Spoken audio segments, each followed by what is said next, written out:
दोस्तों, क्या आपको पता है कि बॉलीवुड के दिग्गज कॉमेडियन जॉनी लीवर को इंडस्ट्री में लाने वाली कोई और नहीं बल्कि स्वर्गीय तबस्सुम गोविल जी थीं? जी हाँ, वही तबस्सुम जी जिन्होंने हिंदी सिनेमा को अपनी अनमोल मुस्कान और अदाओं से सजाया। तबस्सुम जी ने एक पुराने इंटरव्यू में खुलासा किया था कि जब जॉनी लीवर मुंबई की सड़कों पर पेन बेचते थे, तब उनके टैलेंट को सबसे पहले उनके मैनेजर ने पहचाना। मैनेजर ने जॉनी को तबस्सुम जी से मिलवाया और उन्होंने जॉनी को अपने स्टेज शो में परफॉर्म करने का मौका दिया। जॉनी को पहला ब्रेक मैंने दिया था, तबस्सुम जी ने गर्व से कहा था। यही नहीं, उन्होंने जॉनी को फिल्मों में भी पहला मौका दिया।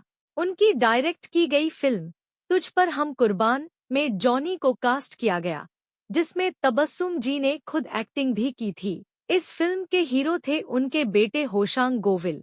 हालांकि यह जॉनी लीवर की पहली रिलीज फिल्म नहीं थी, लेकिन इंडस्ट्री में उनका सफर यहीं से शुरू हुआ। सिर्फ जॉनी लीवर ही नहीं, तबस्सुम जी ने कई और टैलेंटेड आर्टिस्ट्स को भी इंडस्ट्री में इंट्रोड्यूस किया। उन्हीं के शब्दों में, कोरियोग्राफर लॉललो प्रधान को भी मैंने ही मौका दिया था। लेकिन सबसे दिलचस्प किस्सा सुनिधि चौहान का है। तबस्सुम जी के अनुसार, दिल्ली में मेरे एक शो के दौरान सुनिधि मेरे पास आई और बोली, मुझे स्टेज पर गाने का मौका दीजिए।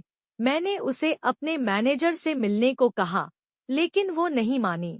जब मैं ब्रेक के दौरान वॉशरूम गई, तो वो वहाँ भी मेरे पीछे पीछे आ गई और वहीं गाना शुरू कर दिया। उसकी आवाज़ सुनकर मैं चौंक गई।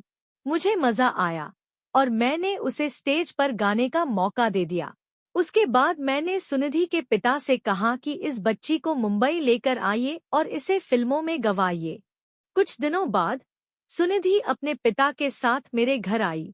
तबस्सुम जी ने आगे कहा, मैंने सुनिधि के पिता को कल्याणजी आनंद जी के पास जाने की सलाह दी।